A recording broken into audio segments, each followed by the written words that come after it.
नमस्कार, स्वागत आपका। युवा आवाज आज एक ऐसे कार्यक्रम में पहुंचा है जहां पर हमारे देश के शहीद सैनिकों को सम्मान दिया गया है, उनके पराक्रम को, उनके शौर्य को चित्रों के माध्यम से प्रदर्शित किया गया है और प्रदर्शित करने वाले छोटे छोटे बच्चे हैं। आयोजक हैं वो है डॉक्टर PS सागवान मेमोरियल ट्रस्ट, जिनके तत्वाधान में ये कार्यक्रम हुआ है। और डॉक्टर साहब जो हमारे साथ हैं, देवेंद्र सागवान जी, बहुत बहुत स्वागत सर आपका।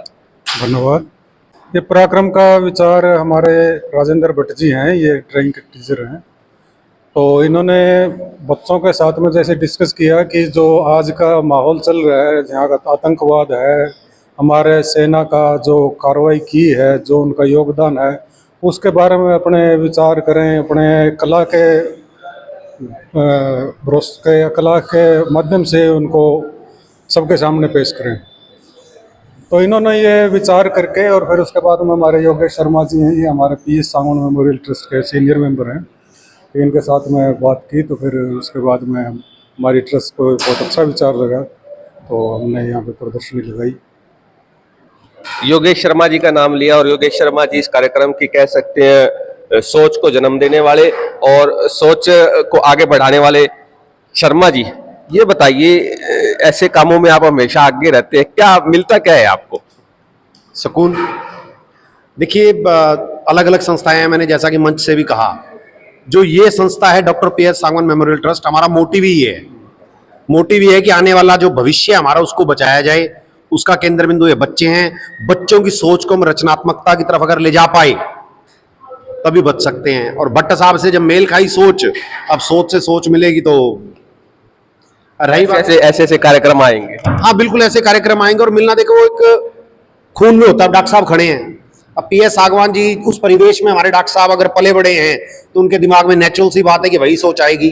पिताजी की बात करो, रोटरी क्लब से जुड़े रहे, वहां पे एक समय था यहाँ गोष्ठियां हुआ करती थी, क्योंकि लोगों के पास समय था। घर पे टीवी पे एक ही चैनल आता था जिसमें हफ्ते में एक फिल्म आती थी, 2 बार चित्र आ रहता था। आज क्या है कि हर समय टीवी पर फिल्में, गाने, पर सबसे बड़ी बात ये फोन।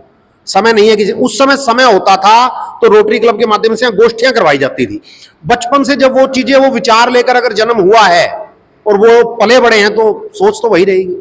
तो कैसा रहा आज का कार्यक्रम? अभी बहुत बढ़िया, क्योंकि बच्चों की जो मुंह बोलते हैं चित्र जो है वो मुंह से बोल रहे हैं अपनी। 90% इसमें इसी के से जुड़े हैं। 10% जो हैं वो भी रेलेवेंट टॉपिक्स हैं। एंटी ड्रग है, पोल्यूशन को लेकर है, स्टॉप प्लास्टिक को लेकर है। तो मैंने जैसा कहा कि राजेंद्र भट्ट जी जो हैं, जो हमारे बच्चों को एक, आज यहाँ हैं, कल उसमें पंछी होता है, देखो अध्यापक तो आज यहाँ, कल किसी दूसरे क्षेत्र में जाएंगे। तो जब तक यहाँ है, इनका जितना हम सकारात्मक दोहन, शब्द तो दोहन में प्रयोग कर रहा हूं, जितना हम कर पाए उतना हमारे उकलाना क्षेत्र के लिए अच्छा है। क्योंकि कुछ अपने एकलव्य, अपने अर्जुन यहाँ छोड़ के जाएंगे तो इस सोच को वो आगे बढ़ाते रहेंगे। डॉक्टर साहब, कैसा लगा उकलाना जैसे कस्बे में ऐसी प्रदर्शनियां? क्योंकि यहाँ ज्यादातर ऐसी प्रदर्शनी देखने को नहीं मिलती, तो बड़े बड़े शहरों में हुआ करती हैं। तो यहाँ पर ऐसी प्रदर्शनी हुई, तो इसको लेकर आप क्या कहना चाहते हैं? इसका मेन मोटिव जो था, मतलब कि बच्चों को या हम आम आदमी को एक चित्र के रूप में अपने विचारों को बाहर निकालने का, जिसे प्रदर्शनी लगाई गई है। कुछ लोग या कहीं पे फिजिकल एक्टिविटीज के माध्यम से अपने विचार प्रकट करते हैं, कुछ लोग स्पोर्ट्स के माध्यम से अपने विचार प्रकट करते हैं, कुछ लोग चित्र कला के माध्यम से अपने विचार प्रकट करते हैं। तो ऐसी जो ये प्रदर्शनी होती है, समय समय पर छोटे शहरों में, जैसे बड़े शहरों में लगते हैं, तो छोटे शहरों में भी लगे, तो स्कूली बच्चों के लिए भी, आम आदमी के लिए भी एक मोटिवेशनल फैक्टर का काम करते हैं। भट्ट साहब, 3 बार आपकी प्रदर्शनी यहाँ लग चुकी है उकलाना के अंदर, तो कैसा आपको लगता है अभी उकलाना वालों का प्यार, या कह सकते हैं उकलाना वालों की समझ कैसी है? देखिए, हमेशा ही जब भी मैंने एग्जीबिशन लगाई है तो उकलाना वासियों ने मुझे पूरा सहयोग दिया है। 1 दिन की प्रदर्शनी हो या 2 दिन की, वो पूरा समय आते रहते हैं। जैसे अभी एक बहुत बार सभी आए। इसके बाद ये 6 बजे तक एग्जीबिशन है और वो शाम तक धीरे धीरे चलते रहेंगे, क्योंकि लोगों के पास जैसे जैसे समय होगा वैसे वैसे वो आएंगे, अपनी एग्जीबिशन देखेंगे और चले जाएंगे। और फिर शाम के समय जब समापन होगा तब भी सभी उकलाना वासी पहुँचते हैं और भरपूर उत्साह भी बढ़ाते हैं, मेरा भी और मेरे स्टूडेंट्स का भी।